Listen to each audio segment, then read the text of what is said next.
Hoops for Health is conducted in the most remote and vulnerable communities in the Southern Hemisphere.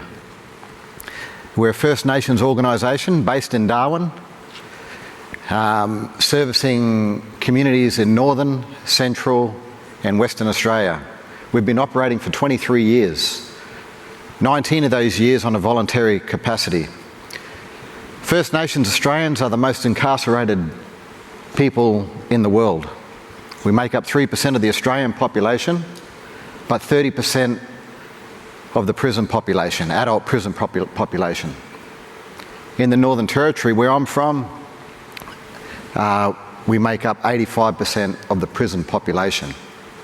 So in 2016, in light of some international and national issues with the Youth Detention Centre in Darwin, we put up our hand to say, let us in, let us have a go at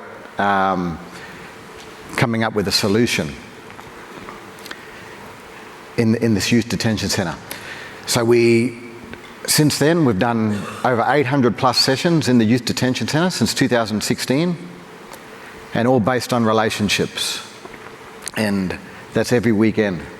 So from this, fast forward to 2022, we were engaged by Financial Counsellors Australia and Maurice Blackburn lawyers in regards to a class action case for those young people in the Youth Detention Centre. And from that, we formed Hoops for Wealth, where we teamed up with financial counsellors in Darwin and Alice Springs from Anglicare and Lutheran Care, who provide some fantastic support to this program. So what does this program look like? We go in and we talk about this healing-centred sport concepts. These things called flight path coaching, using stress, using moderate stress to build resilience, mentoring, leadership, and celebrating First Nations success. This is complemented by the expert and great work from the financial counsellors on those visits in the Alice Springs and Darwin correctional centres. These concepts are taken from leading childhood trauma expert, Dr. Bruce's Perry neurosequential model, but we've blended it with our own First Nations knowledge.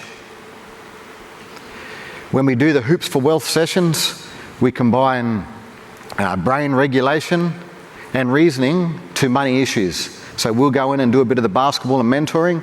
The financial counsellors will bring the money expertise. It's worked really well.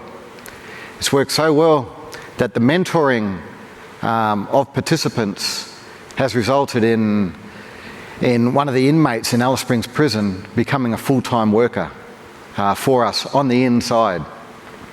So we think that's a pretty successful outcome, considering. Yeah, thank you. Considering he was the lead claimant for the original compensation case for the mistreatment of the youths in the detention centre, which the funding came from for Financial Counsellors Australia through Maurice Blackburn lawyers. So it's a good story of leadership and a great outcome from the work that we've been doing in the Alice Springs prison. We've also engaged a young person in Darwin to do some work experience with us, which we think is another big outcome. We're providing First Nations solutions to 21st century problems, providing hope, building resilience, and what we call dosing of resilience for these inmates and for our communities that are the most vulnerable and most remote in the Southern Hemisphere. Look, unfortunately, at the end of this year, at the end of 2024, the funding for it comes to an end. So we are looking for more Hoops for Wealth champions, those with that lived experience, those that can mentor others, those that can send that messaging of our Hoops for Wealth model.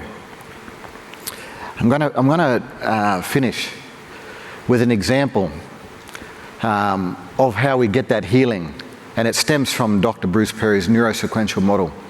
It's a term called PRRMA, and it stands for pattern, repetitive, rhythmic, moderate activity. So it's basically, we happen to use basketball, but it can be used in many facets, especially the handling and usage of money. We've found with the inmates on the inside, and we can use it for basically anything, this term. So I'll show you how it worked. On a Sunday afternoon, we walked into the prison, and we got this term called the calmness circle, which stems from 60,000 years of our mob sitting in a circle, just basically having the ability to reflect and talk about issues or how a session went. Anyway, we're sitting in the circle, and then one of the inmates says, "Go on, tell them," meaning tell us as the coaches what happened. And at first they were a bit reluctant to do that, but eventually they opened up. And they said, "Look, we were going to go into this house to break in, and as we walked in through the front door, we saw a yellow. We're known as the yellow shirt mob because our uniforms are yellow polo shirts. We walked in this property and we saw a yellow Hoops for Health shirt. Guess what they did? They did exactly what I'm going to do right now and walk out." Thank you.